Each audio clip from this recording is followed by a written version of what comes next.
And I'm back. Conan Exiles. Bombastic opening. Yeah, I was gonna say that's very impressive. I mean, not that mine are usually anything different. I mean, unless I'm doing an actual specific solo playthrough of something, in which case it's like, "Hi, everybody, it's Mike the Rat Guy." Blah blah blah blah blah. Make sure Yeah. before anything else to like and subscribe. I love you guys so much. Please like and No! subscribe. Please give me money. No! Yeah, I didn't realize that there's so many of those birds over in this area. I haven't been in this area in quite some time. Oh, the Darfari, yeah, keep an ostrich farm. Do they I actually? discovered the Is that? summoning place, and it's creepy. Oh, that's where Yeah. I just was. Yeah, that, a lot of people call that general area you guys are in the Cannibal Canyon or Cannibal Valley. Yeah, it makes sense actually. Yeah, that totally makes sense because I know where the cannibal camp is on the other end near the scorpion boss. Yeah. Not too far from here. There's a How do you ton get? of there's a No, ton go of ahead. Darfari camps in that general area. Yeah, there are now that you mentioned it. I think I've just ran across like 3. I think there's one off the distance up there. Yeah, there's one up there. How do you get into the summoning place? I tried to get in there before and I couldn't figure out how. I I don't didn't. know. I just fell in. Well, I mean, as far as there you are up there. Yeah, I actually tried to get up like into it before, like open the gates or whatever, and I think it said that I needed an item or something. Maybe I can't recall. I couldn't. I I could not. I have never seen what you're talking about. I've went to the summoning place before and cleared out all the cannibals and just left. I wasn't aware there was anything else to do there. I'm assuming there's. It looks like it actually. Well, it might not. It's like embedded into the side of kind of like a half mountain, sort of like a crescent. Yeah, it's I got assume that another you one can of go up the in there. Giants buildings up there. Yeah, yeah, exactly. Yeah, it kind of reminds me of that place where that sewage monster dungeon was. Yeah, yeah, the dregs, yeah. Yeah, yeah. I just assumed that maybe it was a dungeon, but I guess it very well may not be. I I don't could have been know. mistaken. You might have been mistaken, bitch. I could have been wrong. I'm a failure. Oh. I don't know why I'm talking in that accent, but it makes me feel like that much more of a failure. Oh.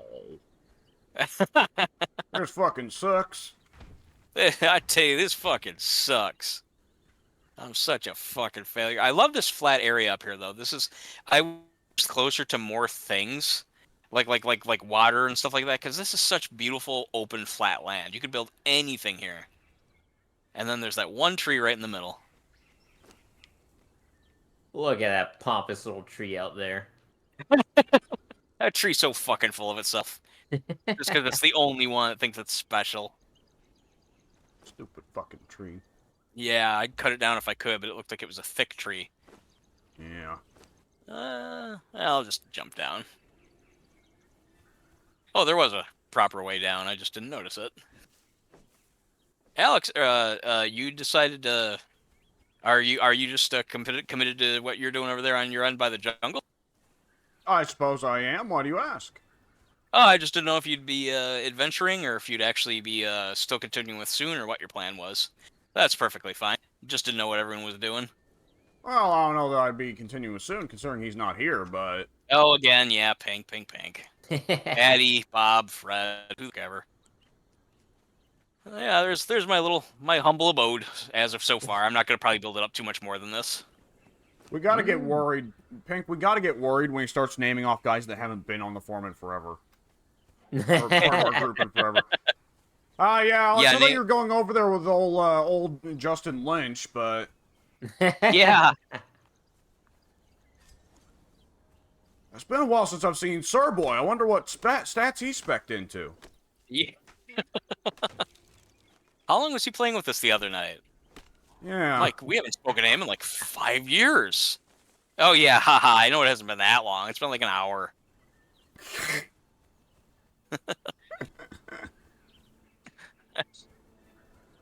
I hope that somehow... I hope one day we're all geriatric doing this.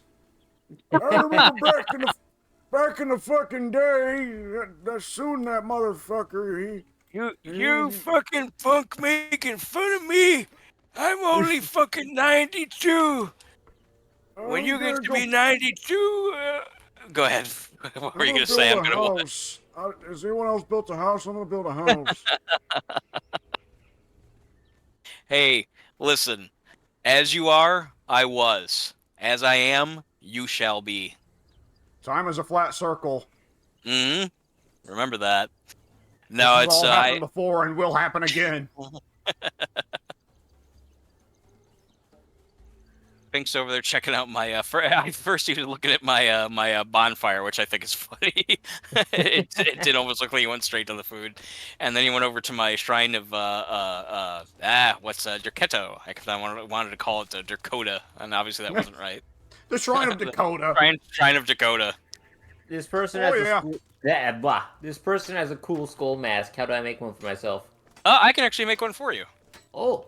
Good Yeah, deal. it's unlocked by making that shrine. Actually, let's see. I've never made one before, but I think I can. Yeah, I can. Let's see. What do I need? Light padding and silk. Do I have enough silk? I don't think I've been collecting a lot of silk lately. Let's see. Well, you're right next to... Well, hang on. Yeah, Yeah, I'm near the you're- spider area. Yeah. Let's see. I have not focused on light padding, but that will be easy to make. I think that just needs simple leather. Yeah, that worshiper over there, she didn't come with the shrine. I abducted her. When I gained the shrine knowledge, I beat her up and took her home with me. Just so she could be a decoration. I'm Yeah. sure she prefers that to her past life. I don't know. In Conan, life's pretty shit most of the places. It really is. It doesn't seem like there's a lot of happy places to go. And if there is a happy place to go, it's probably the sex hut. I mean, that's kind of why I went with it. I figured, man, I went with the religion that made the most sense to me in the first playthrough, the religion that was relatively speaking good. But then I thought, well, I mean, they're kind of summing it up, this Derketo thing. This is like, hey, man, we just party and have sex and everyone's happy and we're laughing at the gods. They come to us like, man, we wish we were doing what you're doing. And I thought, well, fuck, they sound like winners. Yeah. All the tiger blood and so forth.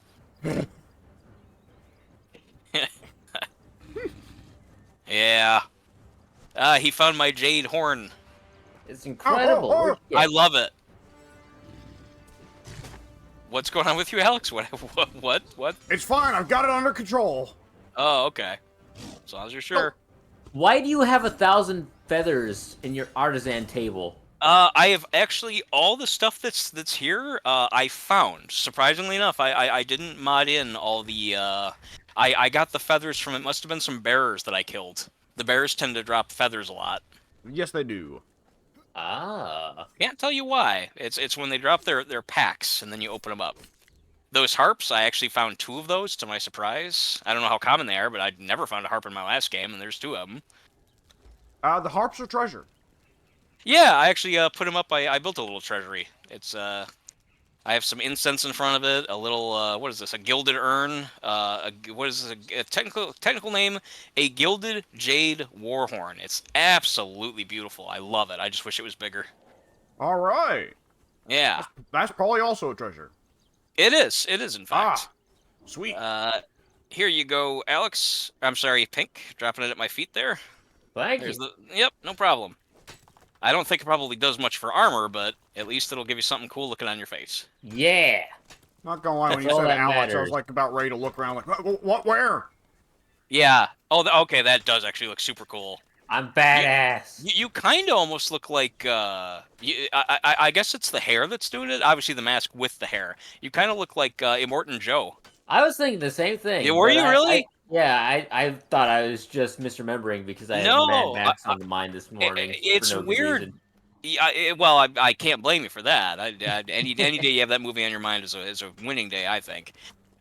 It's weird because that mask is not even on the right half of his face. That's covering the upper half, whereas his mask covers only the lower half. Yeah, he's I got guess like a gas mask thing. yeah. Yeah, I guess it just must be the blonde hair coupled with the dark looking eyes. I think it's the eyes, the fact that you can't really see his mouth all that well. It really does kind of resemble him. I mean, I instantly thought of it. Well, Morton Joe, while he has the mask on the lower half of his face, the upper half of his face is still painted to be skull white. That's probably it. I'd forgotten about that subtle detail. You're probably right. Yep. Yes, you had forgotten about that, you stupid bitch. I have. What the heck are these things? I just decided to put these out. Those are actually fences.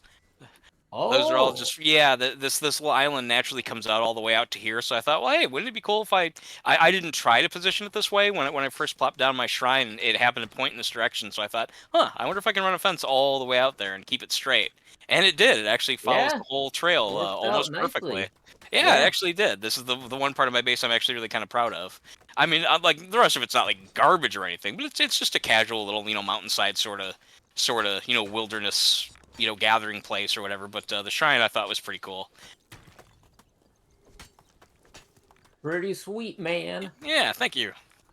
If you want some armor, there's some spare armor and stuff. A couple weapons in here. If there's anything you see that you need, there's one thing I need to take. Let's see. I'll take that, but otherwise, let me look.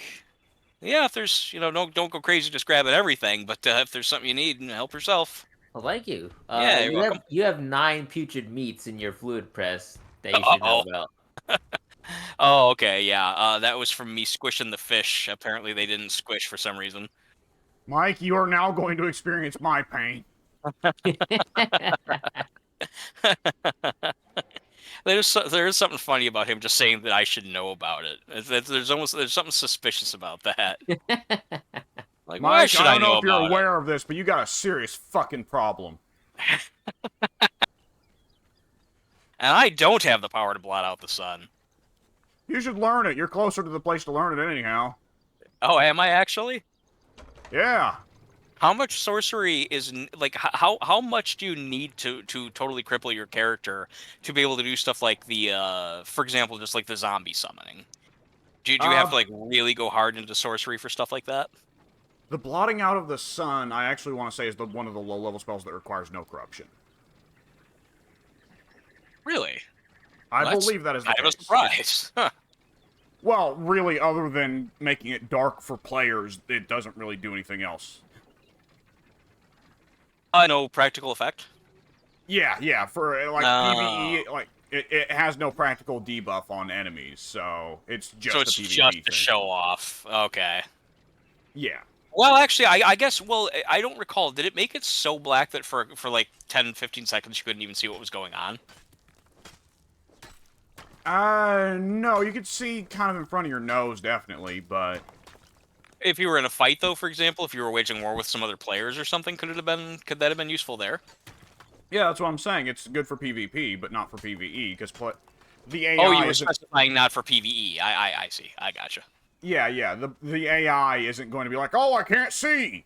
Right, I see what you're saying now. Yeah, we were saying that the enemies did not have the, yeah, I gotcha. I was misunderstanding. Yeah.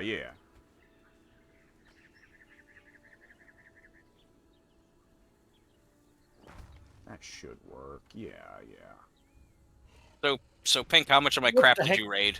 Oh, go ahead. Oh, I only took, did I take anything? Oh, you can definitely take some stuff. Dance. Wait, what about dance? What? I learned a Sumerian dance from crawling up on the side of this peak and then watching ghosts do a dance. I know that on the hand that comes out there out of the rock, you can watch a character kill herself. I don't know if I've seen the dance part. Surely I must have. I'm in that area enough. You learned some strange things.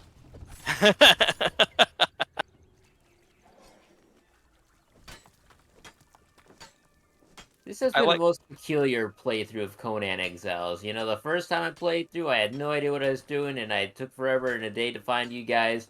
This one, it was like I loaded in, and I just climbed the nearest cliff, and then I went and ran around and climbed some more cliffs, ignoring everything in my path. And then I climbed another cliff, and then I learned to dance, and then I just started dancing. Nothing but good vibes out here in this playthrough. Yeah, I was gonna say, it sounds like a good day to me. I've definitely had worse days than that. Good omens. Good vibrations. Good vibrations, definitely.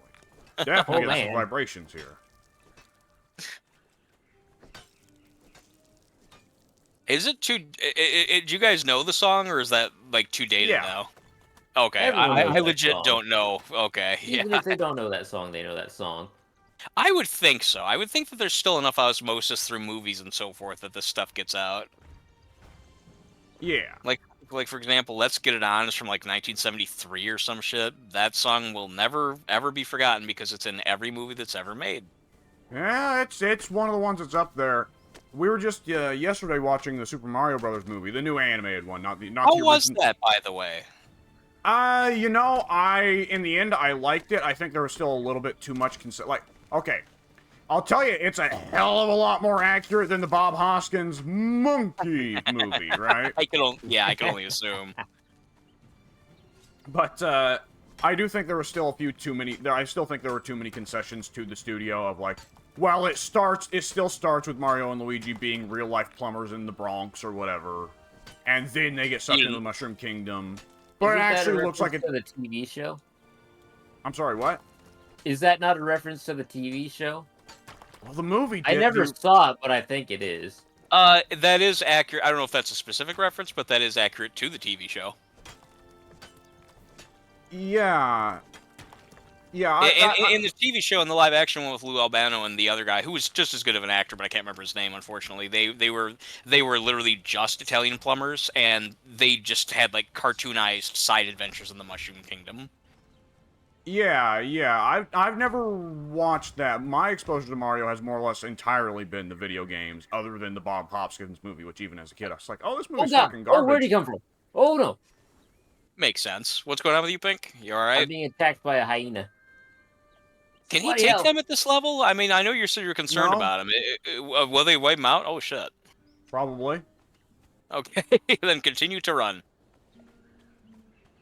And Alex, you're saying that you would have preferred it just straight up just be, Mario is, none of this, stranger in a strange land stuff. You'd rather he just be like, I'm Mario. I live in the Mushroom Kingdom. It's that simple. Yeah. Fair enough. No. So, I guess I can live with that. Like, they do at one point then have the question be raised of like, okay, Mario and Luigi have an explanation for why they're humans in the Mario Kingdom. At one point, Mario pretty well does go, Peach, why are you a human? And she pretty well just shrugs. That's kind of neat. I like that. Bring it up and say, hey, folks, you know what? We got fuck all. Just, you got to roll with it. Yeah. Fair enough. What, Vic? Mic check. Mic check. What are you doing right now, Mike? I'm heading north. I'm almost crossing the border. All right, mic check completed. Mic has been checked. All right, good Chaos deal. Mouth. Good deal. Or Chaosmouth. Cosmouth. I just remembered I have the Conan sounds turned down really low, and that's probably biting me in the ass as well as the hyenas because I can't hear them sneak up on me. So I'm gonna tune that real quick. Some enemies in this game can be surprisingly quiet. Audio. Yeah. For whatever it's worth, the Mario show, the Super Mario Brothers Super Show, which I loved. It actually wasn't bad, to be honest. Looking back, it was a pretty decent show for what it was attempting to be. The live action skits were good. I mean, they were bad, but Lou Albano was a really good Mario. The guy who played Luigi was a good Luigi. The cartoons were really good for the time. They had Mario every weekday, and then Zelda. The Zelda cartoon was on every Friday, so I looked forward to that every time. It was a good time, and the show ran for one single season, which was intended. It was a typical 65 episode regular kids TV show, kids cartoon show. Yeah. Back in the day when kids TV shows largely existed to either advertise a toy or a video game. Yeah, I guess it could be described as such. Yeah, I mean, obviously you wouldn't watch the show unless you were familiar with the games. They fortunately weren't, like, really, to my memory anyway, they weren't really big on, like, pushing Nintendo as a product. For that, you had the Captain N, the Game Master cartoon, which was much more... But, yeah, it was a good cartoon. I thought it was perfectly fine. I wanted to mention... But, yeah, go ahead. I kind of took over from you anyway. I still want to hear how you thought about the movie. Oh shit, that I completely forgot about that. Oh, I thought you wanted to mention. Yeah, the real quick thing I'll hit there then is just that they did use a lot of licensed music. They had a lot of orchestral remixes of classic Mario themes, which was really cool. That was really fun, and they were really good orchestral remixes. but they also had, like, alright, time to play Thunderstruck. Or time to play Take On Me. Both of which are songs I really like. But why are we playing them, Mario? I hate that kind of shit. I don't that I guess that's just a personal subjective thing, but I'm with you on it. I don't understand why it needs to be there from a like a I'm sure the soundtrack, the score could probably do a perfectly fine job without licensed music. Doesn't make clearly it doesn't make any sense from a like an in-universe narrative standpoint. Like why would there be this real world music playing in this fake world? It just doesn't fit. One of the reasons why I didn't see Solo, the Han Solo movie that bombed, was because they said that they went and took the Imperial March, the famous dun dun dun dun dun dun dun dun that everyone knows from Star Wars, and apparently they actually. You all right? You still running from hyenas? Hyenas. Jump in the water if there is any. I climbed the cliff to avoid the hyenas, and then I walked into more hyenas on top of the cliff. The hyenas are shooting hyenas at me.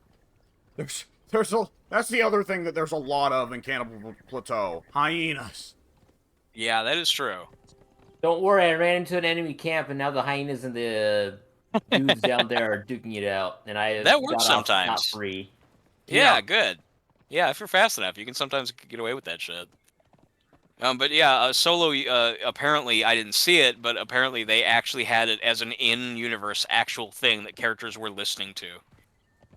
Which is, that fucking appalls me to no fucking end. Like, not even just like, I hate the Disney era of Star Wars, which I do. I hate that choice, which I do. Just anyone doing that for anything just is ridiculous to me. That's like, I don't know, like any movie that has a score, and then the characters in the movie are then listening to that score. That to me is just so. It's just such a dumb move. I can't even put my finger on why it's so dumb. Scholars have probably explained it way better than I ever could, but whatever. Taking something that was originally composed to be non-diegetic and making it diegetic, or diegetic. Thank you, diegetic. That's the word I was trying to think of. There's actually some reactors that I watched called diegesis. Not Jesus, diegesis. ESIS. And for some reason, that was like just barely skipping out of my head. I knew the word and I couldn't think of it. Yes, that is exactly what they did. They made it actual canon. And as to why the fuck they thought that was a good idea, I could not say. But anyway, back to Mario. It is a rather strange decision, yes. Horrible decision. I just I just cannot okay. You're the guy about to pull the plug on this movie. You have the choice to either go with that or not go with that. Like, what would convince you that yes, this is the right thing to do? This is what we should be doing. I don't get it. Anyway. Mario. Luigi.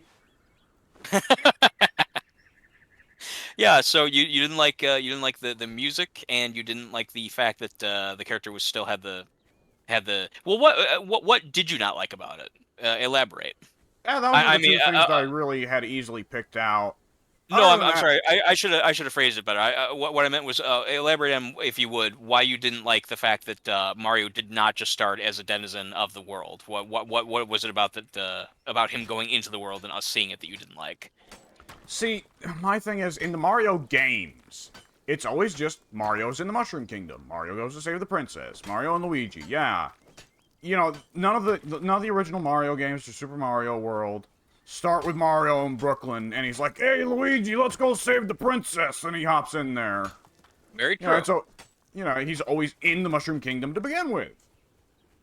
And, later on, they have the 3D games where Mario can go to, what was it called? New Donk City, Pink? Oh, no. Yeah. Right, because that's, doesn't Donk just eat ass during certain periods of humanity's lifetime?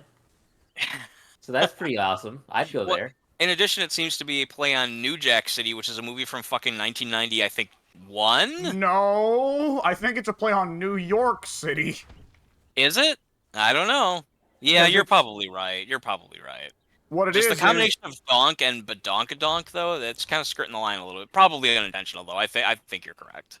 Well, it's just, what it just simply is it's a city where it's like the construction stuff from the original Donkey Kong game, as in the original Jumpman Donkey Kong, not Donkey Kong Country. The original Donkey Kong is there, Oh. and the mayor of the city is Pauline, who is of course the woman that you're saving in the original Donkey Kong. Again, Jumpman Donkey Kong, not Donkey Kong Country. Wait, really quick though. So why were you're saying the scaffolds and all that were left from the previous concept of a donkey type of situation in the real world of this movie? That's what happened. Oh god, this has gotten all confused. No, I'm sorry. You probably explained it fine. I'm just not following because I'm on 27 hours of sleep at this point. No, some of that is that like I was trying to go for an explanation. I was trying to go for an explanation of like trying to make a comparison of like a time in one of the games where Mario did go into a New York City. No, a New York City equivalent. No, in the movie it is explicitly New York City and it's Brooklyn. There you go. Got it. In the games, I think I see what you're saying. In the games, he does go into a New York City knockoff at one point called New Donk City that is designed to bring in a lot of the ideas of a Donkey Kong, the original game, including Pauline being the mayor. But that was in the games and not the movies. There we go. Okay. I had never played the particular games in question, so that's what confused me. No, what confused you was that I was saying, like, well, you know, they gotta put Mario in the real world, this, that, or another, and Mario never, Pink, what was it called, New Donk City? I think it's on me. Usually the confusion's on me, because usually I don't multitask very well, and I'm sitting there focusing on what I'm doing in the game, and I miss a word or something, and I get fucked up. And I'm tired. I refuse to let you take the blame for this one. This was 100% me looking to Pink for an explanation of a thing while I was already in the middle of talking, which just muddied it. Well, fine. I'll let you flagellate yourself then on this one. But you don't have exclusive privilege on self-flagellation, my man. But anyways, yeah, that's yeah, it's technically happening in the games, but really, that's not the Mario thing, right? Yeah, it really isn't. I hadn't really thought about that. You never really pick up a Mario game expecting it to be that he's anywhere other than right there in the Mario Kingdom ready to do his thing. Yeah. And there's, like, to me it just speaks too much to that thing that with every adaptation of something that was not originally a movie. Every single time of the studio exec going, oh, but the people won't get it. Why is he a human in the Mushroom Kingdom? And what I said was, like, what I was saying to my parents, because I was getting upset in the living room about this. I'm not vocally upset, but smart ass. Yeah, I was just say I like the idea that you got up and like everyone's just quietly watching the movie and you just like get up and flip a fucking table. Yeah. God damn it! They got Mario wrong again! I can't fucking believe it! They had one chance! One! You're saying this as your nose is to the TV, holding up your one finger. One! You fuckers! They Sorry. did it again! I can't believe it! Well, they did do that with Sonic, too, didn't they? Because I didn't watch that, but... Oh, I'm not gonna get into that one, because I've only been That sounds like educated. a yes to me. So... I won't get into that one, because I'm only just starting to learn about that one myself, because that one supposedly is not terribly inaccurate, because... Sonic's got, like, multiple cannons or some shit, multiple continuities. And they got the one where Sonic's, like, hanging out with humans, which the movies is based off of, is the Adventures and Heroes games. I was just gonna say the Sonic Adventure game did have that going on, so I guess, yeah, fair enough. I'd forgotten that, because I never played that game, thank God.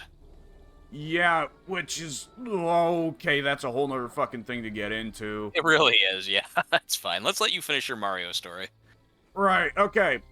Yeah, so what I was saying to my family at the time was like, well, they always go for this. Like, we're gonna be sitting there going like, why is Mario a human in a Mushroom Kingdom? But like, and that's actually what the studio executives sound like. We talk like this because we're dumb studio executives. There's an IQ maximum in our job, so if we're too smart, then we don't get the job. But anyways, and I'd exceed the average. Yeah. But whatever that means. Nonetheless. Nonetheless, oh shit! I think I fucked up the building I was making. Anyways, oh, that's a corpse. Okay. Nonetheless, there we go. Nothing to distract me. Yeah, I was saying, like, do people like? Is the assumption that do like these same studio executives that go like, Well, no, we can't make a Looney Tunes movie. People are going to be sitting there in the theater wondering, why can this rabbit talk? That seems to be the conceit. I mean, we were talking about that even just as recently as the Three Stooges. It's like you can't just make a Three Stooges movie. No, they have to be. It has to be modern. They have to be like introduced to like this new concept. No. That's an entirely different problem. I mean, I know it's not exactly the same thing, definitely, but we were talking about in terms of they can't just. My main point being they can't just be left as they are. We have to have some radical thing to make it not what you are used to in the original property. It has to, in some way or another, be a fish out of water type of scenario. Yeah, but I'm not talking about like the. Well, fine. I'm talking about like studio executives assume that like for one thing these were questions that didn't have to be answered in the source, but now they do have to be in the adaptation, and they assume that like the audience wants answers for everything. No, there's a lot of shit we just kind of like, oh yeah, Bugs talks. What about it? It's a fucking cartoon. Right. Like, okay, Mario is an Italian plumber, an Italian stereotype plumber, in a land of mushroom people being threatened by a fire-breathing turtle. Yeah. But, like, are we really gonna be sitting there like, okay, yeah, the rest of that makes sense, but why's the dude a human? Is that really what the main thing was that they were struggling to adapt in the movie was why he was a human specifically? Like not even like what is this weird world I'm in, but why am I a human as opposed to a toad creature? Like that was a big focus. No. Again, I have completely failed. No. I'm not confused by what you're saying. I was just wondering if that was in fact an issue that they were really harping on. No, for like 5 minutes after getting sucked from Brooklyn into the Mushroom Kingdom, Mario's like, "Wow, I can't believe this. I hate mushrooms, and I got put in a Mushroom Kingdom. This sucks." I'm not even joking. They establish Mario and Luigi go to have dinner with their parents and their grandparents. And it's spaghetti with mushrooms. And Mario goes, "Oh, I hate mushrooms, Mom. You know this. Why did you give us mushrooms?" And she was like, "Shut up and eat, you little shit. You're a fucking disappointment. You always have been. You always fucking will be." Really? I was just gonna say it winds up being this like really weird extended like 11 minutes straight like Sopranos inspired moment where Mario is just like verbally and at one point even physically undressed by his domineering mother. It's super uncomfortable. They went hard R for a minute there. I'm not sure why. Yeah. Pretty messed up, yo. Yeah. It actually is a running theme in the Mama? It actually is a little running theme in the movie that Mario and Luigi's dad more or less tells them, you kids are disappointments to me, and they spend the rest of the movie upset about it. That's kind of dark. Unless, I guess, the whole point is, like, overcoming familial hate, I guess. Well, they save the day, and then suddenly their dad is like, "Oh, these are my sons, yeah!" Oh, okay. At which point they should turn around and say, "Fuck you, Dad. Where were you most of my life? I grew up without you. You disowned me. Now just because I'm a success, now you're my dad? Fuck you, fly-by-night piece of shit." That's how it should end. That would have been awesome. Pretty powerful stuff there. Yeah. For a Mario cartoon. But please continue. Yeah, that's where did right, yeah, the movie's like, "Oh yeah, he's in Brooklyn, he's a failing plumber with his brother, nobody likes him." And then he gets sucked into a pipe and oh no, the Mushroom Kingdom. Oh, and Mario's like, "Oh, this sucks, I hate mushrooms." Yada yada. But then he's also for a little while like, "This is incredible. What is an entire world of mushroom people and they have magical pipes that can transport you to places. This is amazing." Okay, so some world building, I suppose, in the most basic of terms. Yeah, which to me is again like, Mario didn't need world building. I mean, he really never did. I'm struggling to remember, and I have not played a new Mario game in like 15 years, so I'm super out of loop on this. I used to play them all the time, but then I just I just stopped doing so. I have no real reason. So I don't know. Has there ever been a Mario game, a mainline Mario title where he wasn't just straight up, he's in the Mushroom Kingdom, or whatever, he's in the world he's in, and it just is what it is. There's no radical, explain. Well, you know what? Mario 2 kind of did a little of that. Super Mario Brothers 2, it's very, and that's a whole other thing because that was adapted from another game, so that's not quite the same thing. That one was like Mario like fell asleep and he dreamt that he was in this weird new world, but that's about it. That's about as extensive as it got. Yeah, and everybody who didn't read the manual was super confused that the ending was Mario waking up. Yeah, that was people were very, very confused about things very easily back when I was younger. I mean, even without the internet to distract us, we were confused people. Yeah. Didn't read the manual, and when we did, we still didn't get it. Well, I don't think the people changed. I think it just started to become a trend of, like, stop putting shit in the manuals, just have the game say it to their face, because otherwise they're not going to notice, right? Yeah, that is kind of true, yeah.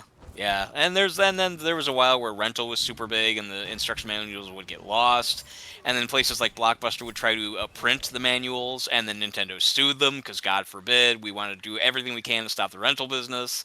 So people couldn't even get their damn instructions to play the damn game that they spent $2 to test, and yeah, it was a whole bunch of nonsense. That's a whole other story. Things were crazy. Things were crazy. But so once it gets every past generation that comes up with a new crazy. Yeah, that's true. Yeah, they'll find a way. If it's not this, it'll be something else. There's a Thomas Sowell quote to paraphrase it. In politics, you never solve problems; you just move on to new ones. That's entirely correct, actually. Yeah, I that's like demonstrably true. Once we get past the Mario introduction stuff, were you with the rest of the movie? Was it other than after that? Or? Other than that, I mean, it was pretty cookie cutter as like a kid's adventure film goes, but I mean, it's Mario. Did you expect it not to be? It's hard to, like, I myself wasn't sure if I wanted to see it because I had read very consistently from people who both liked it and disliked it. Critics, people I knew in real life, the general consensus was pretty overwhelmingly, this is a very visually colorful, very kind of bland, straightforward fan service Mario movie. Yes, it is very fan service. Okay. Yeah, the story never goes in a, like, quote-unquote interesting direction. It is loads and loads of fan service. If you've been invested in Nintendo for a long time, if you've seen a lot of Nintendo stuff, you're going to keep seeing, like, oh, it's the thing from the thing, and yada, yada, yada. That kind of fan service, okay. Any part of the soundtrack that is not fucking AC/DC or Aha is going to be actually taken from a Nintendo game. Like, when Donkey Kong first shows up in the movie, it actually just straight up plays the DK rap from Donkey Kong Country. Oh, wow. Okay. Yeah. Yeah, that's pretty fucking on the nose. And, like, the other ones, they made sure to have an orchestra redo them. They did credit Koji Kondo for being the original composer of the, like, Super Mario theme, Super Mario Underground theme, Super Mario Desert theme, yada yada. But, you know, otherwise they made sure to have an orchestra go through and redo it all, but the DK rap, they explicitly just put in there straight from Donkey Kong Country by Rareware. That's so fucking silly. It only plays it for about half a minute, though, so we only get, you know, DK, Donkey Kong, and then it just more or less tapers off, right? Is it just played on the soundtrack? It's just coming in, piped in from nowhere, he just jumps in and you hear it? Or is it like someone's, like, rapping to introduce him or something? It's like, Donkey Kong is introduced in the center of an arena, and Donkey Kong almost, like, does a fucking wrestling entrance where he's, like, he's doing flexes and beating his chest and, like, pretty well going, my adoring fans! You get the idea, right? Okay, yeah. I you know, cheesy, but I guess I'd have to see it. I suppose I could take it or leave it from the sounds of it.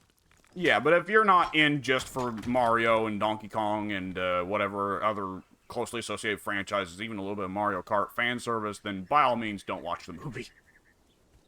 So then I have not yet heard a single person say otherwise. That's kind of amazing. Yeah, everyone said that this is like if you want to see a Mario movie, like this is just, it's exactly what it is. It's a Mario movie. It's nothing more, nothing less. It's just like straightforward fan service. If you love Nintendo and you love Mario, this is the story of Mario going and saving the day, and there you go. It's like, well, like surely there's got to be more to it than that, but no, apparently there just isn't, for better or worse. Yeah, I will also say for everyone to be like from the jump going, Chris Pratt Mario, what the fuck? Yeah, people lost their fucking minds over that. That was so fucking funny. I will say, for the whole bit of, like, yeah, Chris Pratt doesn't bother to put in the work as Mario at all. Chris Pratt pretty well shows up as Chris Pratt, and he goes, yeah, I'm here, I'm Mario, fucking deal with it, let's move on. Wait, like, is his voice, you mean like in the movie, is there like a wink to the fact that he's doing the voice? Is that what you mean? No. Or you mean in other words, it's just, there's no attempt to be a Mario, it's just Chris Pratt. Yeah, it's just Chris Pratt. Okay. And really what people thought was going to happen of, like, Chris Pratt sticking out as the one who doesn't try it. No, it's kind of the opposite. Jack Black's the only one who sticks out as, like, okay, Jack Black was genuinely trying his best to be Bowser.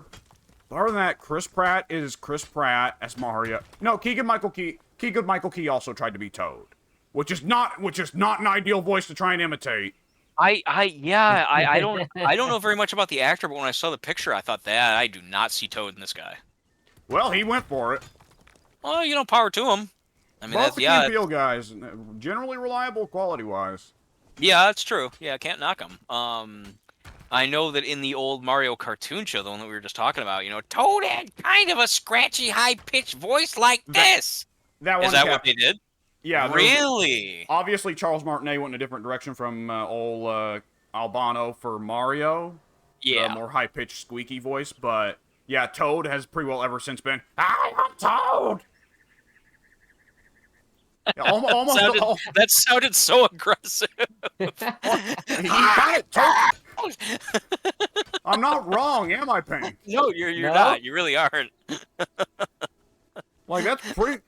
Like, on some level, Toad almost sometimes turns a little bit into the old, the dinosaur sitcom. I'm the baby, you gotta love me. Oh, that was awful. That everything that guy ever did was awful, including that little dinosaur.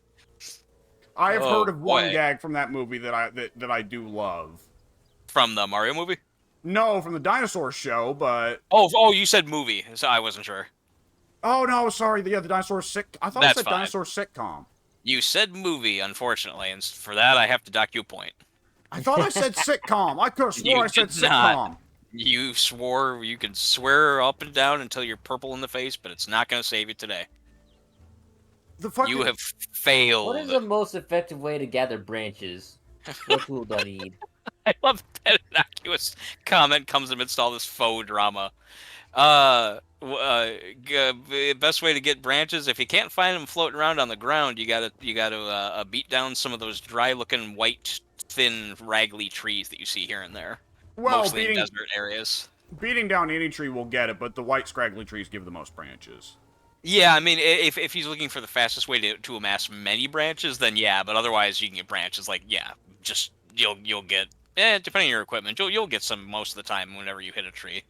Typical. Yeah. I have no scraggly white trees out here. They're all thick oak boys. Yeah. Where the hell is he? Oh, Pink has gone way up north. Yeah. Oh, he's up north? He's with you, actually. You're fucking serious. This is a bad place to be, Pink. Things will fuck you up here. I can't believe Pink has actually just said, fuck it, I'm running past all the early and mid-game areas. I'm getting close to the... Like, you're not in the hyper in-game area, Pink, but you're relatively in-game area. I'm looking now to see if I can spot him. I found the Trapper's Camp. I see him, yeah. Pink, not every game functions this way, but this game is definitely one in which it starts you on one end of the map, and it literally gets progressively more difficult the further up you go in the opposite direction.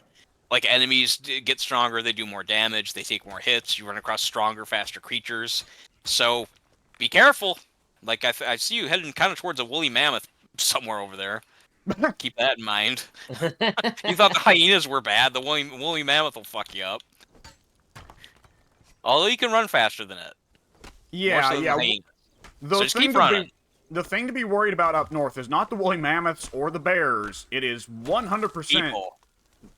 Well, the people ain't great, but what's worse than the people, 100%? The fucking wolves. Oh, the wolves. The wolves. I always forget the wolves. Old Gil's door.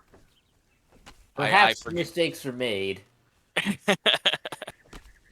Yeah, I tend to forget the wolves until suddenly there they are, and it's like, oh, fuck. Unless I'm with a thrall, which thankfully I usually am, it's like, no, these fucking sons of bitches. They overwhelm you, they swarm you, they're faster than you, they do not give up. Relentless fuckers. Yep. Yeah, that's.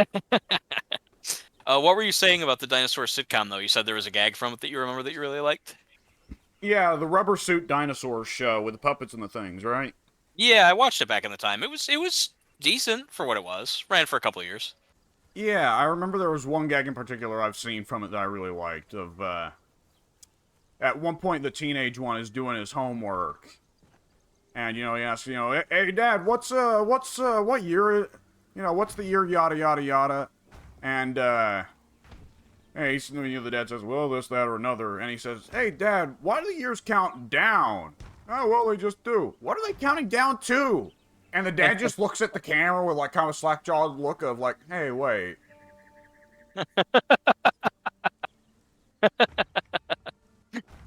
That's pretty good. That is pretty good. I like that.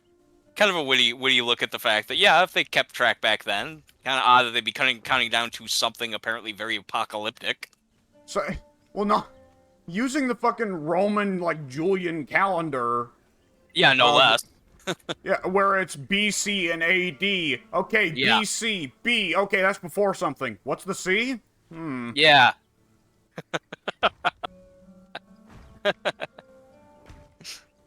I don't know how a dinosaur-based show would even address such a profound subject. Yeah. I guess we saw how they did. That's what they did. We got it. How do we address the coming of our Lord and Savior? And the ultimate extinction of our particular in-universe species at the same time. Well, that happened quite they were not aware of. There was a long distance between the extinction of the dinosaurs and the birth of Jesus. It wasn't a 1-2 punch. Oh yeah, no. What I'm saying is that to prepare for the birth of Jesus, they would have had to have, as you said, they would have to have long prepared to be ready to be done themselves. So if they were counting down for year zero, they were going to be gone a long time before they got there. Yeah. Counting down to... Go ahead. I do like the idea of them happening instantly, though. The meteor hits, the dinosaurs all get choked to death by years. He comes out of the meteor, fully formed. Along with everybody else, apparently. Yeah. Anyone the else Roman fucking empire. They're just there. Just zorp, zoop, zorp. All right. Like, the meteor hits and suddenly some motherfucker called Herod appears and he's like, man, I really feel like killing some kids. I like with Jesus, they're kind of looking at him like, hey, who's that guy? He seems kind of cool. Or does he? Not so sure about him. Let's keep track of him for about the next 30 years. Like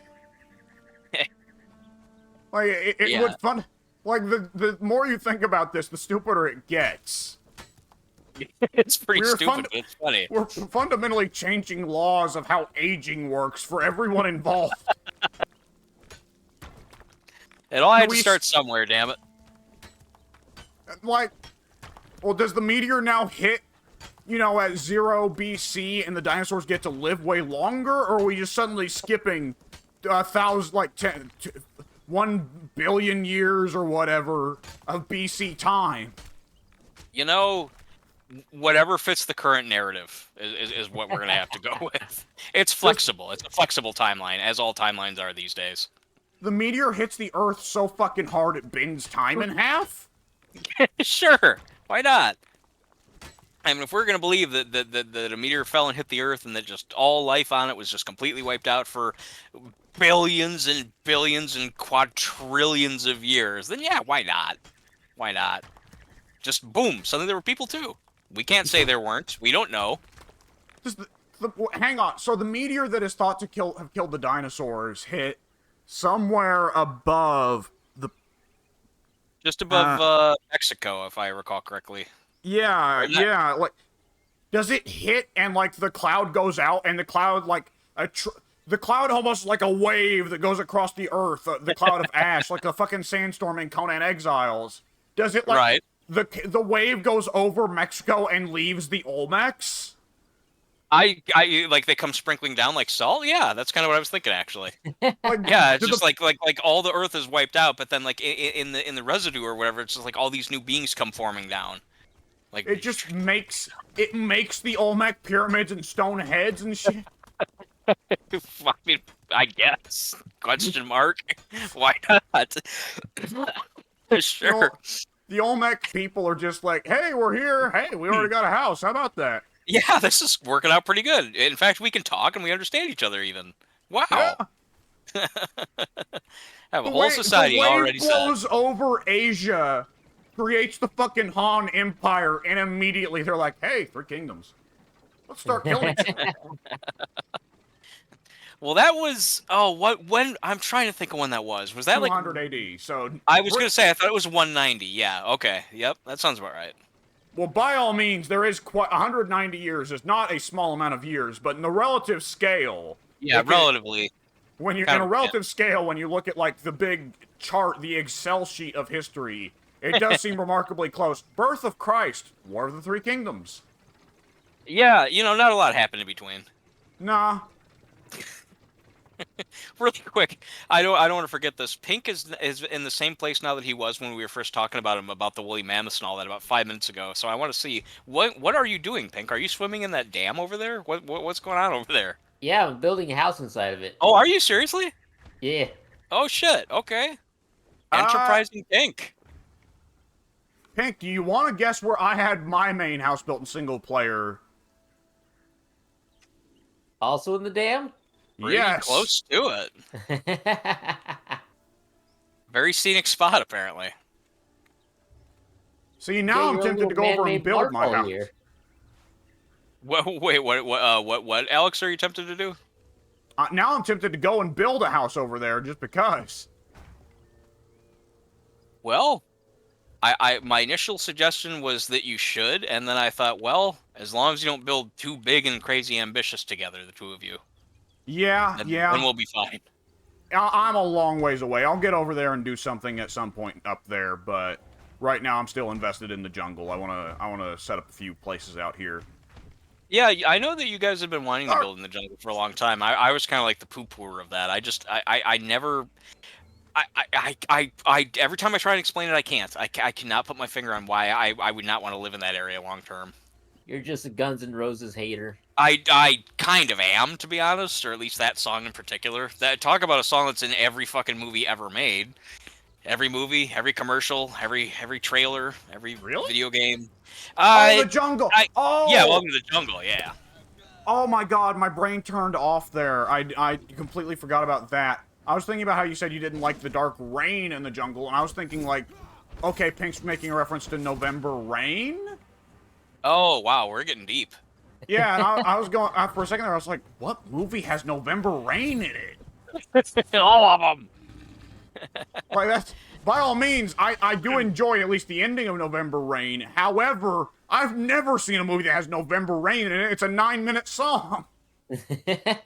Yeah, I can't say that I remember the last time I've even heard that one. So yeah, that one would definitely not apply. Even again, let's get it on. Welcome to the Jungle. Back in Black. There was a while where that was in everything. Oh God, I know there's another one. All Star Smash Mouth, which I hate that song. That was in everything forever. Staying Alive by the Bee Gees. That's another Staying one. Alive. That one I like, so I probably don't notice that one as much. But I believe you when you say that. You know, No, go ahead. Partly just to parody Rocky, but for a long time, there was a lot of movies that had Eye of the Tiger, and lots of TV shows that did. Yes, that is true. Also, Chariots of Fire, the score to that. I don't know if you guys know it or not. No, I don't. Dun dun dun dun dun dun. Yeah. Fucking, and every time it was for something stupid to happen. Yes, yeah, that would be the lead into it. Suddenly, like record scratch, like a guy would like fall off a cliff or some shit. I don't know. Yeah, that was from the. Cartoons are made by adults who then reference and parody the things that are relevant when they are around. But when you watch it as a kid, when I was a kid, I never watched Chariots of Fire. It's unlikely I ever will watch Chariots of Fire. So I didn't understand why every cartoon had a gag at some point where they would like have a bowling competition or something, a deliberately lame sport, and use the Chariots of Fire gag. Yes, yeah. Well, it's because that is from a triumphant, I think, I know it's an early 1970s film, British film that I believe was about, I think it was about a Jewish guy wanting to win a race to prove himself or something. I think it's set in the 30s. I've never seen it. I Around think the I'm time kind period where they would have said that Jewish people can't win races? I think maybe something Question like that. mark? Yeah. Yeah, I think it was something like that. I Racists are think it was weird sometimes. well, I mean, again, having never seen the movie, I can't speak for it for sure, but I know that I was surprised before when one day I finally just looked it up, like what it won Best Picture. It's one of those movies that like no one really talks about anymore, and never really talked about much after it won, but like it was like the movie of the moment there for 1970. I should know this. I think three. It's either 71 or 73. Um, and when I looked it up, because I thought, because famously that score is accompanying people racing along a beach in slow motion. It's so dun, dun, dun, dun, dun, dun, dun, so dramatic, and defying the odds. And it's like, what the? Is it just a movie about people like winning a foot race? Really? But I guess it is. I guess it's like so much more than that. I guess it's like about this I guess this poor betrodden Jewish guy, he may maybe even be like a prisoner or something. There's something political. There's like I think a political aspect to it. I don't think it's just someone wants to win a race and racing's hard, but this guy does it. It's more than that. I guess. I don't know. I like almost like the deliberate lameness of that. He wants to win a race. Watch it, assholes. He does. Yeah, I'm sure that much is true. That much is accurate. Watch this fucking movie, you brainlets. I successfully built a house in the aqueduct thing. Oh, and I'm not too far. out of here. I asserted my dominance. I have no reason to stay. That's funny. I like that. He just built there just so he could show that he could, and now he's gonna get the hell out of there before he gets killed. Yeah. What's that? The consequences of my behavior? I'm out of here. Yeah. Speaking of which, I'm being chased by a bear right now. The bear was watching that whole time. He knew what was up. I wanted to build there. I was going to raise my cubs in that exact spot. Famously, us bears, we take very good care of our cubs. I don't know if you've ever watched a fucking documentary, pal.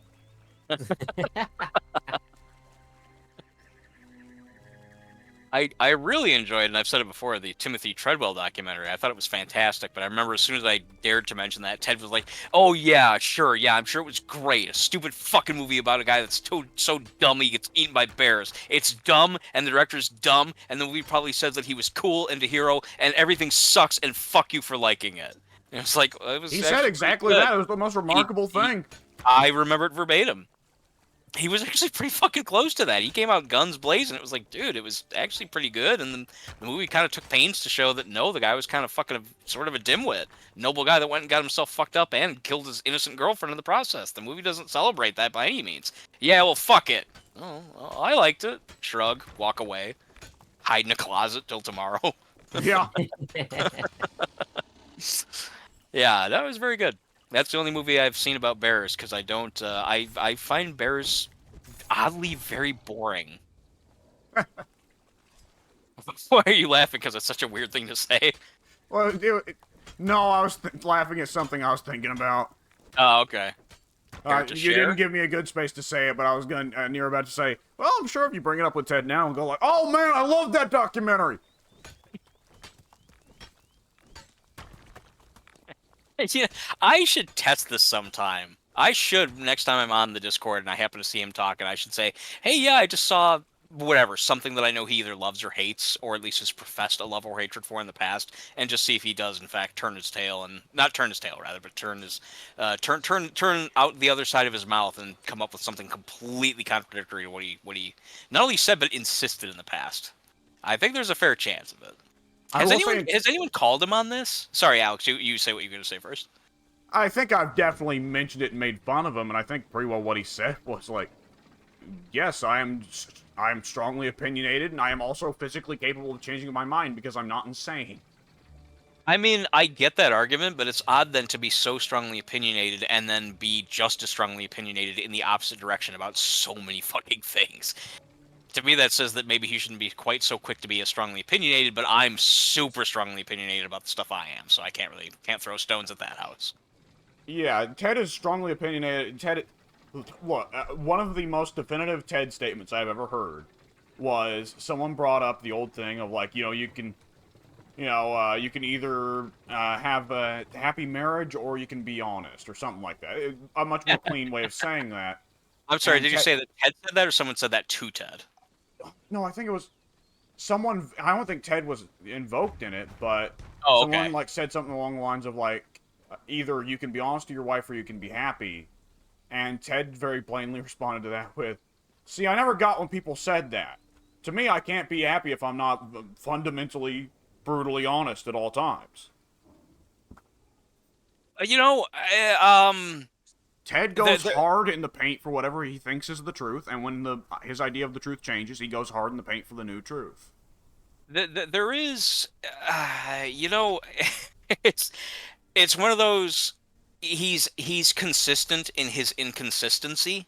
Yeah. It's like his opinions change in a way that I find very humorous, but who he fundamentally is and how he demonstrates his thoughts and feelings about those opinions remains the same regardless of what they may happen to be. And I find that very interesting. Not in a Yeah. bad way. Not in a like, well, this is an interesting nutcase. No, it's I actually legit find it interesting. I mean, there's definitely something to be said for somebody who, who prides honesty above all else. I mean, I've always said I personally don't believe that honesty ever needs to be brutal. I feel that if and people who use that term, they don't usually literally mean that, yeah, I'm going out of my way to hurt someone's feelings. They just mean that, hey, I don't hold back. I feel that it is the just as human beings the appropriate thing to be delicate, to at least, not, to do your best to not hurt the other people's feelings. But at the same time, if someone's pushing really hard, if someone's just gonna, put you to that point, then yeah, I mean, sooner or later you don't hold back. I just don't think that tack should be taken right from the start. In particular, in cases like when you're, having this firm stance about something that, like, let's say, for example, I don't know, Skyrim, a game that he'd only played for like 5 hours. I mean, just pure hatred for something he'd never even really, he said even at the time for a moment there before he decided to really hate it, he was like, well, it's just not my wheelhouse, not really my thing, whatever, it's fine, whatever. And now he considers it like one of the worst things ever made. And it's just, and I know this will never happen, but if he came around and wanted to really loving Skyrim at some point, that would just call into question why he allowed himself to go so far with his feelings in the other direction originally. At least for me, that's so foreign a concept to me. I don't know. Ted's Ted.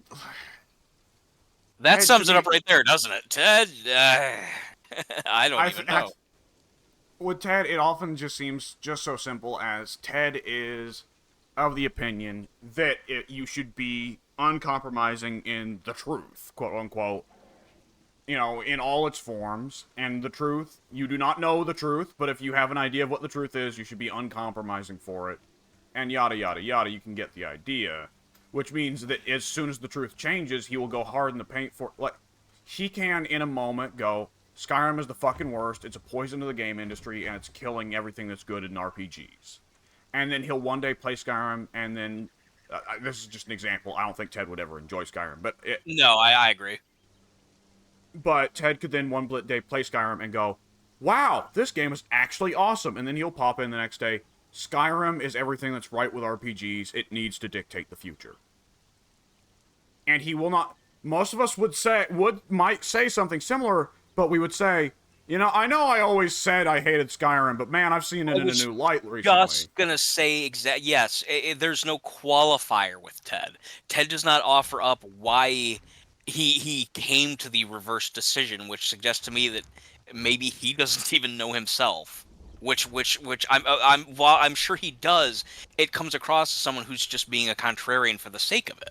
Which sometimes I wonder if he actually really is. I don't know.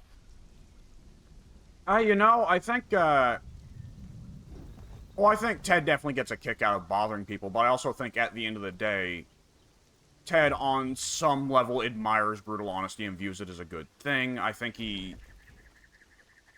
I think also on some level he gets a kick out of doing it with us because he believes, well, they know who I am. They know not to take it too seriously. Yeah. Which I think more or less most of us have adjusted to that by now, and a lot of the people who really couldn't have just moved on to other social groups. But, like, you know, it's who he is, and I forget what I had a wider point to make here.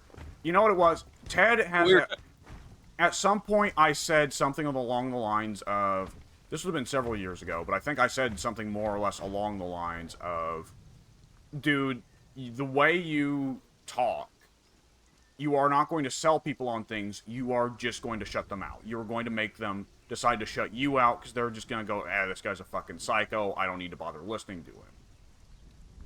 And Ted's response was, well, I hate to invoke another Thomas Sowell quote, though admittedly Ted loves Thomas Sowell, so I'm probably not wrong, but my memory is he more or less verbatim said the Thomas Sowell quote of, if you want to help yourself, be nice. If you want to help someone else, be honest.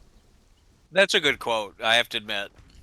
Yeah, and Ted has, I believe what Ted more or less said was, I live by that. I would love to know... I'm sorry, go on. He believes that if he proves someone wrong and shows someone that what they're doing is dumb, then he has helped them. Yeah, that does remind me, really quick. I have 2 points to that, and then I want to turn it back over to you guys. That does remind me that he had that attitude when I was getting upset with him when he was doing the religious conversion stuff. When he was, kind of going on about the whole, you were there, you know what happened. Yeah. He was, pushing some guys really hard about, well, you should do this, you shouldn't do that, you should believe this, you shouldn't believe that.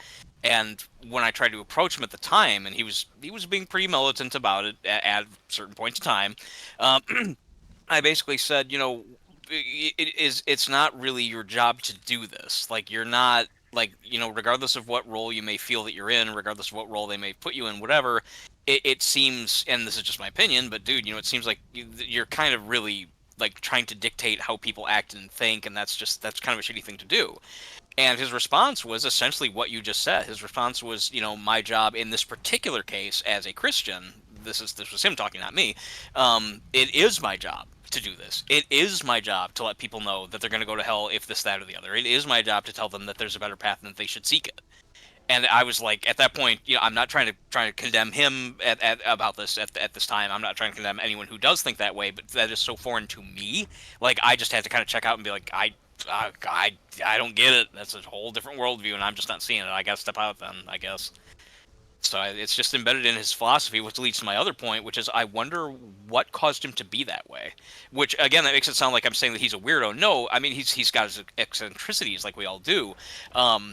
I'm just wondering what caused him to have this firm to value honesty as strong as he does. That's unusual for someone to feel that strongly about it. It's not a bad thing. It could be, but it's not inherently bad.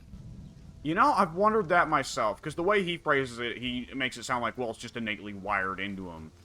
Which I wonder how and why, though. I mean, that came from somewhere.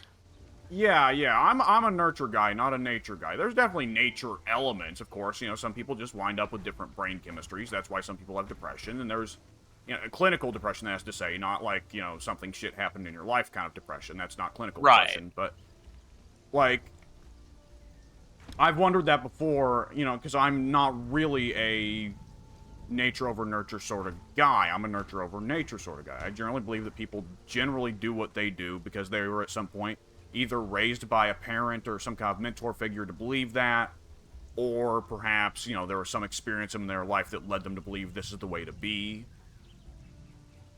And I've wondered that with Ted, like, what was, I mean, obviously part of it would have come down to his parents, naturally. We're all heavily influenced by our parents. We generally aim to be the parents that our parents raised us to be, unless we have a tremendous amount of disrespect for our parents. And even then, you generally, even if you don't like your parents, they still influence you in ways that you perhaps aren't comfortable with. Yeah. So I've wondered before what Ted's childhood was entirely like and what his parents were like.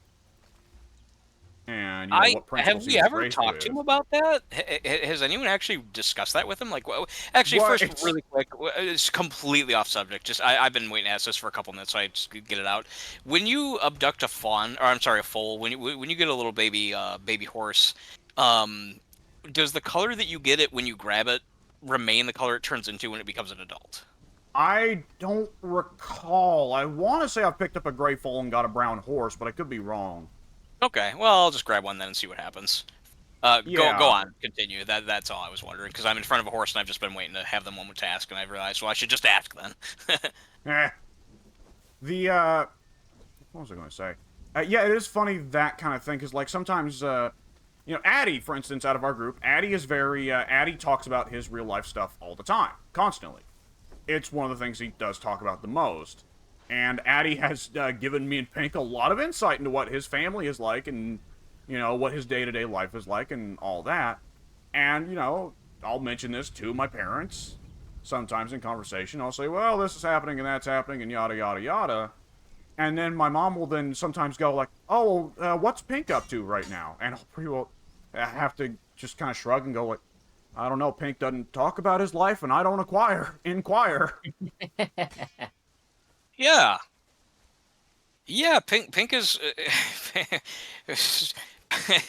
I remember when about I'd say maybe a month ago, which is about as far as my memory goes back. Remember, it goes back about maybe a month.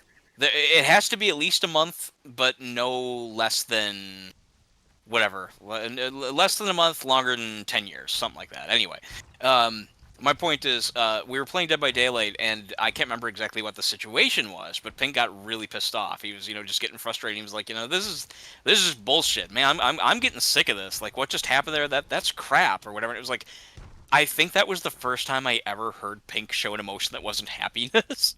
It was kind of scary. It was like this guy is so chill about everything, so casual about everything, doesn't talk about drama. He will when he's asked about it, but otherwise he just keeps to himself. And it's like it's amazing. This group of people we have like such intense, very diverse. It's super super diverse, crazy diverse. It's like a sitcom. Yeah. I remember people would joke back in the day with the Super Best Friends, comparing them, how they had different heights and different hairstyles and tend to wear different outfits. People would joke that the four Super Best Friends had good character designs. The joke, I like that. There's like classically it's been said like a good set of character designs is when you can tell characters apart by their silhouettes. And the joke started to become you could tell the Super Best Friends apart by their silhouettes, which to be fair, you can. Yes, you can. And like similarly, we're in almost kind of like a place where like, yeah, we've got a good cast arrangement of personalities and tropes here. We have. Okay, let's see. I don't want to narrow anyone down, so I'll try and paint in positive pictures. We have. No, I don't even want to do that because I'll just wind up somehow saying something negative without meaning to. I'll let one of you more positive people do it. Well, we've got you, Mike, and you're the dumb motherfucker, which fills out one quota. We got the dumb asshole taken care of there. Moving on. Moving up. Yeah. On to the more interesting members of the cast. I like to think that I'm the fun-loving yet nonetheless easily angered cynic. Yeah. I'm not sure where exactly I am. I think I'm the yelly one. I'm definitely the shouty one. I find you very diplomatic. Yeah, I try to be. I think you succeed. Pink's is the chill. Yeah, Pink is super chill. Pink is happy-go-lucky. Yes, absolutely. Yeah, like you can hear it in his voice. I'm just having a day over here and doing my thing. Can't get anything. Can't have any negativity when Pink's around. It's always a pleasant time. Like I think in terms of each of us falling flat on our face, we each kind of have distinct reactions, right? And Pink's the one that's the most like you said. You've heard Pink get upset. Pink, I've talked with Pink. Hell, I've recorded a hell of a lot more with Pink than you ever have, Mike. I've never heard Pink get upset once. Yeah, I think it was literally just the once. It was like, I again, we had like a couple of bad DBD matches in too close proximity, and he in his own little way was kind of like, damn it, this is kind of getting annoying, you know, whatever. Meanwhile, I'd be like, fucking bullshit, I can't stand this shit anymore. No, he was mild, but you could still tell that he was somewhat perturbed. Yeah, I know the sound of when Pink is disgusted by something stupid, and that's about the most negative emotion I can immediately recall. Like, I know that I can, for instance, there are a few comic book storylines or characters I can invoke to get Pink to make a noise, basically going... There you go. Yeah, that I can picture, sure. Like, specifically, it has to be ones, though, I know that Pink's passionate about himself. It has to be a stupid story happening with a character he likes. That would make sense. More emotional investment. Yeah. But, like, comparatively, I think I've definitely got upset on recording before. And, yeah, like, just that kind of... I guess, like, just when I think of, like, the scenario of just fall flat on your face, something bad happens, generally I can think of, like, Addy will be more likely to kind of stew on it a little bit and go, like... Addy's never the type to really go, man, this is fucking bullshit, and just throw the desk. But Addy is absolutely the type that when something goes wrong, Addy is just going to suddenly get a lot more quiet and just kind of a little more grumpy. Soon takes to things with a lot of aplomb. Soon's not as, like, happy-go-lucky as Pink, where it's just, like, seems impossible sometimes to upset you, Pink. But Soon also can kind of just be like, oh, well, I guess I'll go back and try that again. I think, yeah, soon is very nonchalant he is. Yeah, I was thinking pragmatic. Yeah. Yeah. If Pink, if you Pink are happy-go-lucky, soon is if he even when he gets emotional, he seems to have a really good handle on taking the time to balance those emotions. He doesn't seem to get perturbed. Yeah, I think Soon and Pink are much better at taking slap in the face like that. Well, it also differs. We get mad at different things, but for the things that would, like, the kind of loss, I think that a big hit, I think conversely, you, me, and Addy, Mike, are the three different dimensions of taking it, right? Because I think out of the three of us, Addy kind of gets sullen and grumpy. You are the most likely out of us, I think, to really go like, man, fuck! And I think, define that. What do you mean by that? And by all means, don't feel that you're going to offend me. I just want you to elaborate so I understand what you're saying. What does fuck? What do you mean? I think you're generally the most likely out of us to go, this is bullshit, man. What the fuck? You mean like to call it, or to show that I'm clearly irritated? I think that you're the one who gets the most vocally, like, not quite angry. I don't think you ever got, like, fuck ass mad on a recording. I've actually got fuck ass mad on a recording before, but like, I think you're out of all of us the one that's most likely to just say, alright, can we just switch to something else? I think you're the one that's most likely out of us to go, this should not be this way, they shouldn't have made it this way. Okay, yeah, I see what you're saying. Yeah. I would have to agree with that. I think when I tend to take, when I get really bothered by a loss, I'm more likely to just go, like, just throw up my hands and go, what the fuck am I even, like, I'll be the one that's most likely to just, I don't know, what? I get pretty grumpy too sometimes. I don't know, I kind of have a different reaction each time. Well, you've said that a few times now. Okay, what is the example of you, if you can remember the specifics, of when you said you got really fuck-ass pissed off on a recording? Can you remember what it was about? You don't have to say who it was involving. One of the very first recordings we ever did together. Not you and me, but me, Addy, and Pink. Virtua Fighter. And oh yeah, I can't entirely put it down to what exactly was going wrong there. I think a big part of it was really just I went in with far more ego than was justified. That was really our first time playing a fighting game together, so I kind of figured I'd stomp both of them. I did not. And furthermore, that's not a game that I have really any experience with whatsoever. So we got in there, and Addy knew, with one character in particular on the roster, Jackie Bryan, that he had one move that hit very quickly, and it was awkward to block because it hit so quickly, it would be very unexpected, and it did a lot of damage, where Jackie Bryant does a little kind of flip kick. And I tried to play it off with humor as like, no, I'm not really that upset, guys. I'm just, yeah, I'll do it. And I was vocally getting more and more mad as the video goes on, and I think more or less the last thing that's said is just very me. Again, trying to play my anger off as humor, alright, no more Virtual Fighter, we're done. Trying to be funny, but, like, also vocally having genuine sentiment there of, like, yeah, no, I was actually really butthurt. It happens. Yeah. Yeah. I can cleanly point to that was one where I just went in with far more ego than was actually justified.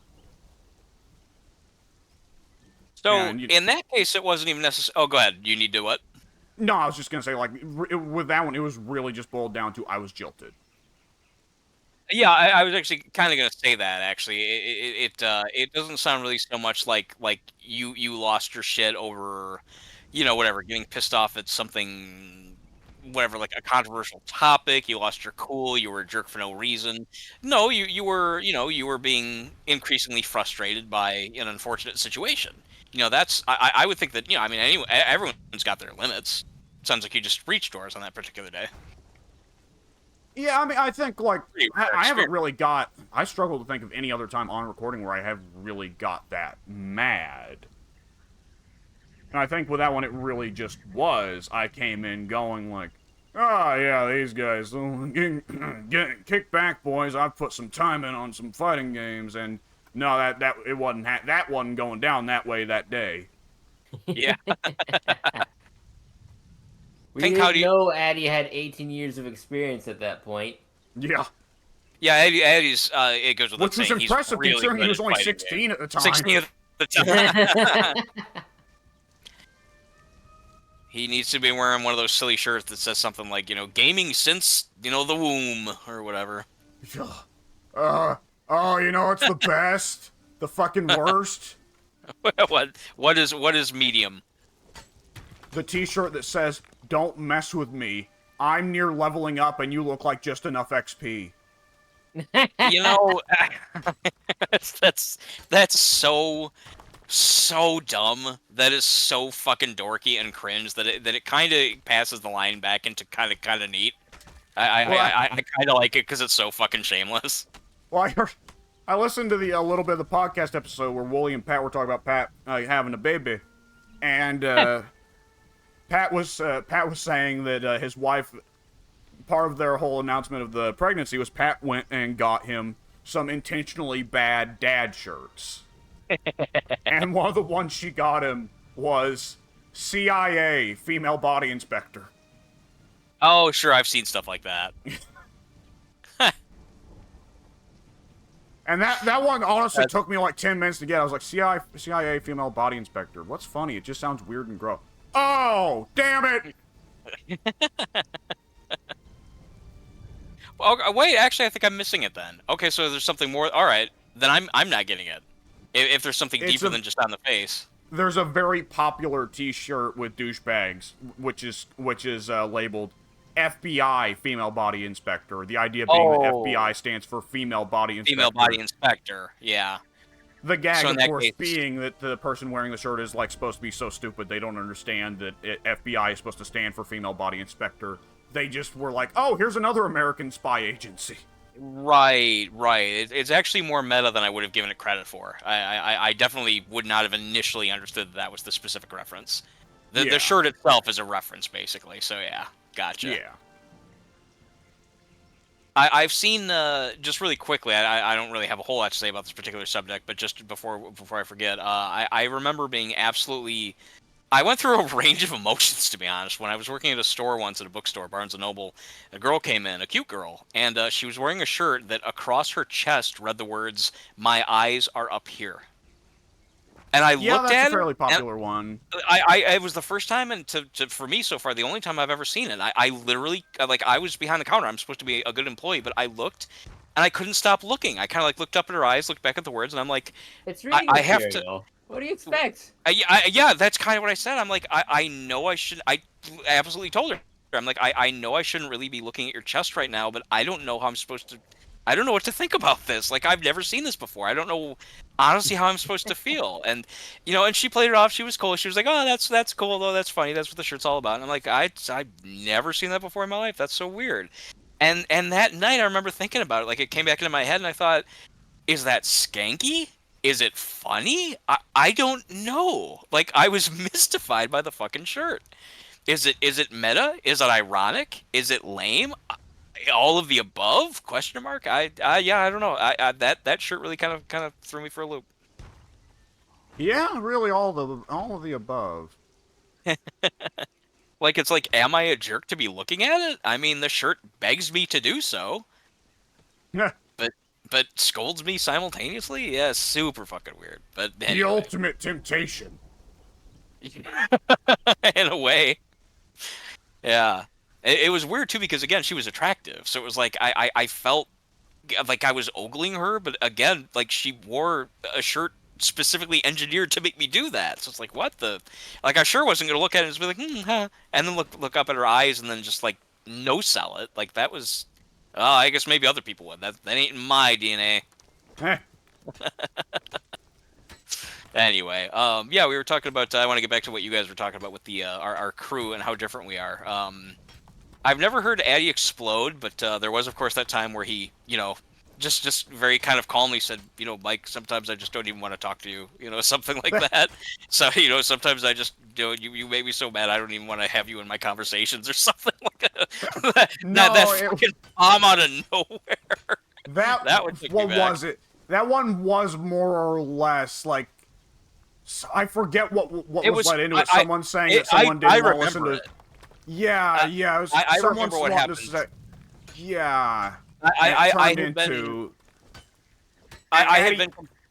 I just so you know specifically what it was. A couple of people we were making fun of some various things, and as I guess I can often do, I got carried away with how relentlessly negative I was being, just very casually, flippantly, just blah, blah, blah, fuck this, fuck that.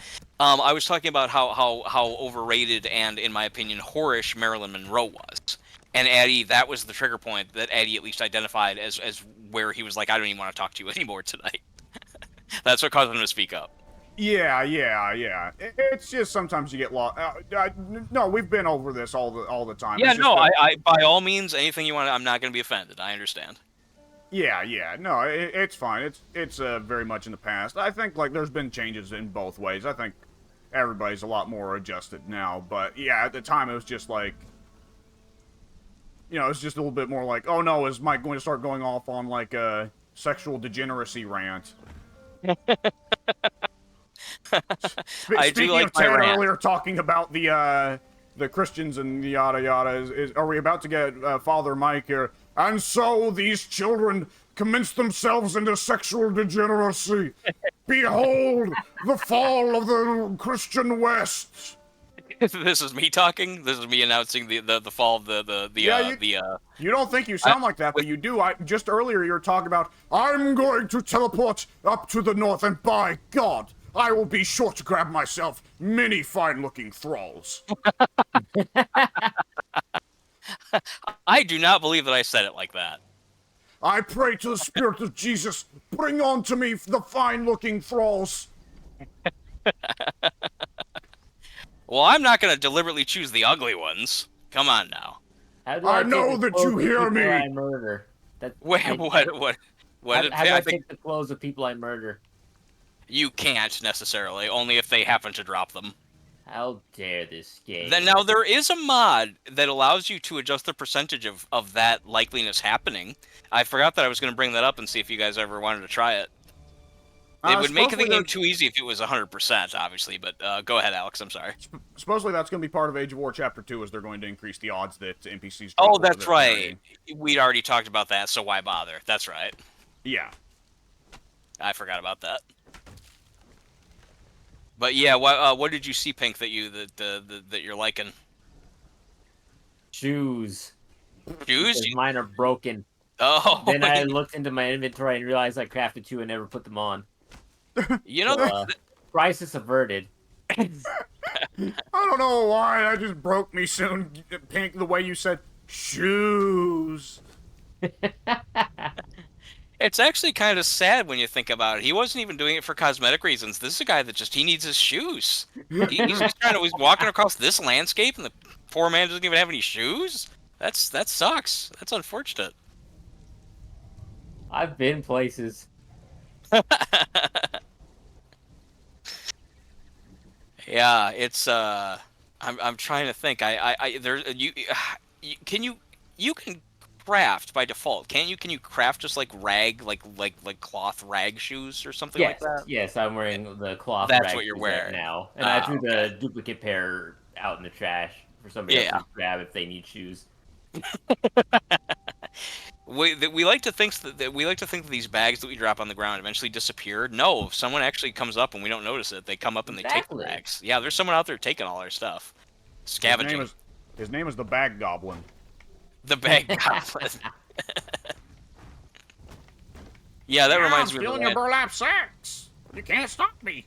There was actually a character in Golden Axe for the arcade and later Sega Genesis who would run out with a little.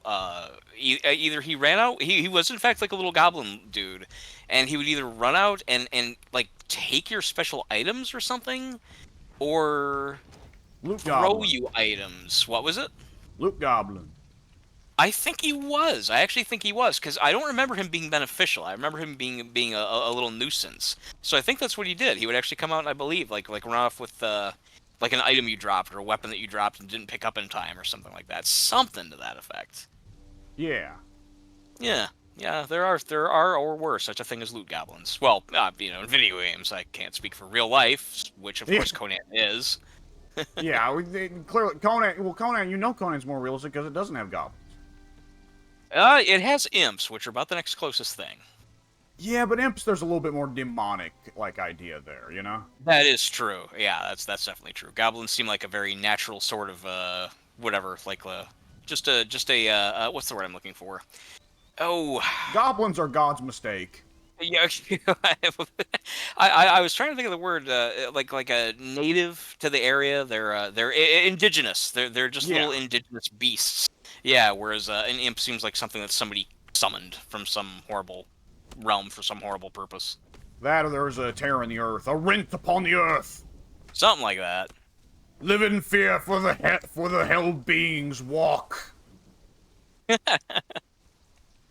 Did you guys? When there's no more room in hell. The dead shall roam the earth. See, I was just gonna go there. I was about to say, did you guys? And I cut myself off to start to say, well, of course you did. I was gonna say, did you see the Dawn of the Dead remake? And then I forgot that, yeah, that was the one dude who like did all the superhero movies or whatever, right? Like everyone knows him because he did Dawn of the Dead, and because of that, he had a superhero career. Yeah, he kind of did that. Then Sucker Punch, I think. Oh yeah, that's right. I'm still curious to see that. If I recall correctly, Soon said that he saw it and he enjoyed it. Yeah, there's a lot of people who didn't, but Soon's a big fan of that. What I read of the movie sounded like something a lot of people would easily hate, but it sounded intriguing enough for me to want to check out. Yeah.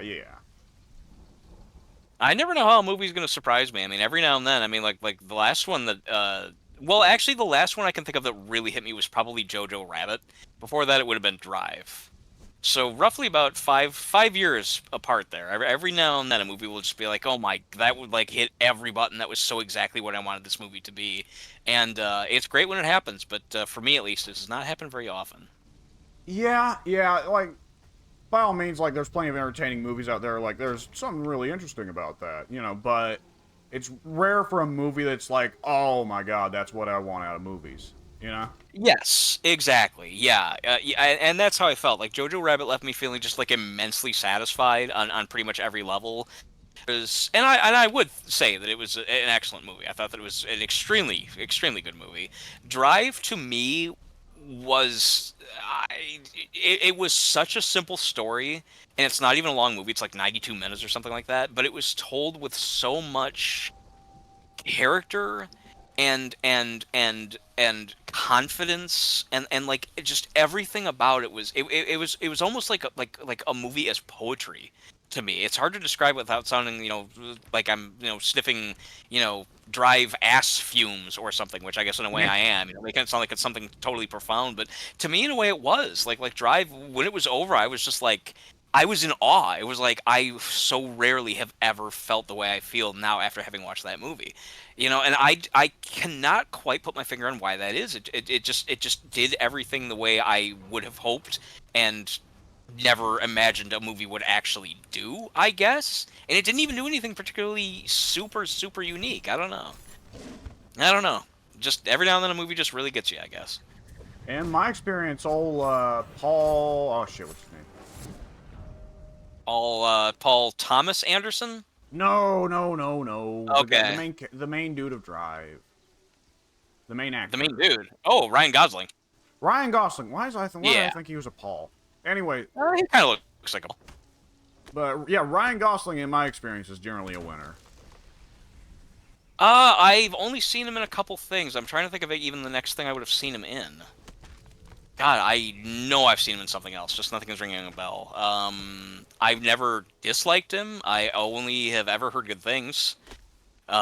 Soon agreed with, after having seen Barbie, that apparently he's Oscar-worthy in that movie, which I would never have imagined that someone playing Ken in a Barbie movie would have been Oscar-worthy. But yeah. our own clan says that, yeah, that's true. And our own clan is always right, and if somebody from outside the clan disagrees, we take them out behind the woodshed and brain them with a club. That's right. By the way, Pink, you're on club duty next time. Fair enough. It's fun and all, but I was just getting sick of the bone shards jabbing into my shins. Understandable. Yeah, that would hurt. We gotta look into knee pads.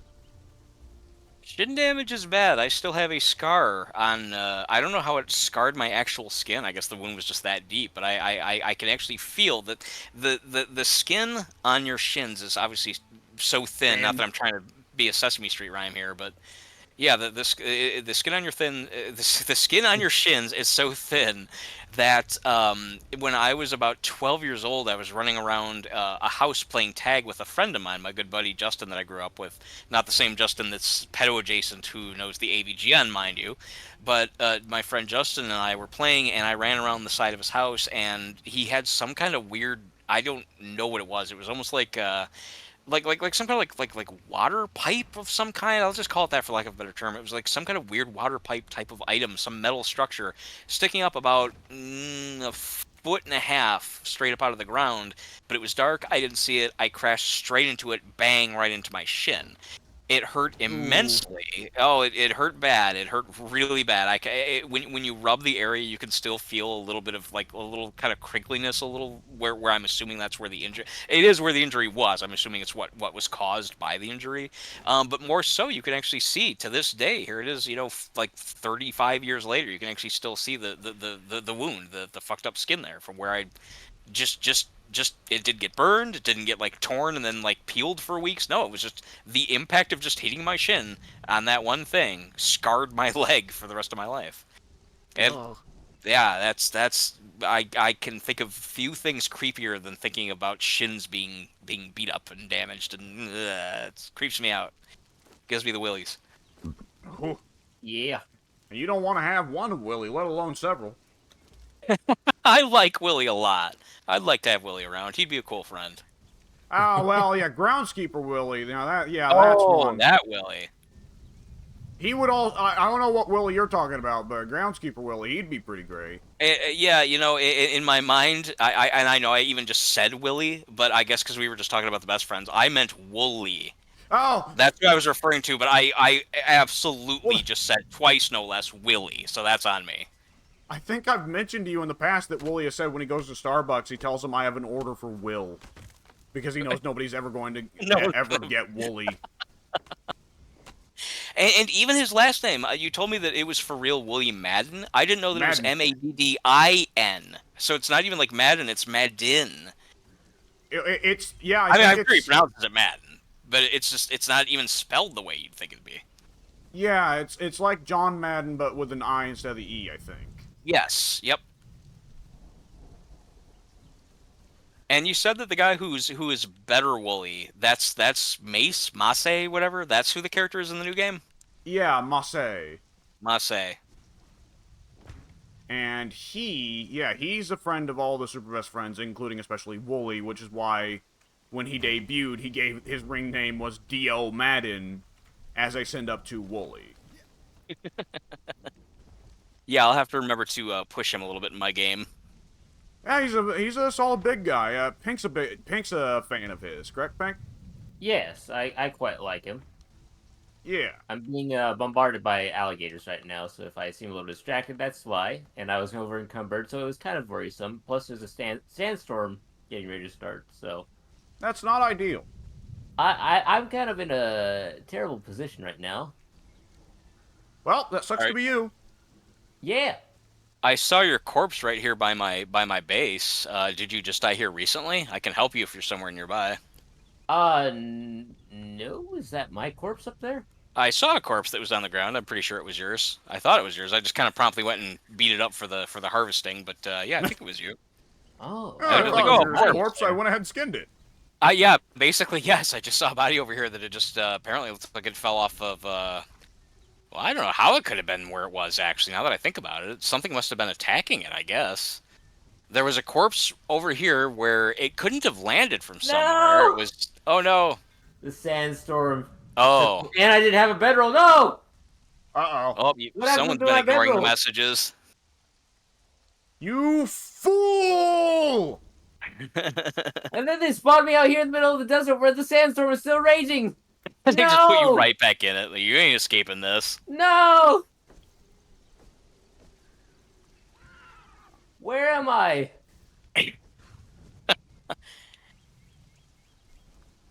I didn't see you either. I still don't see you.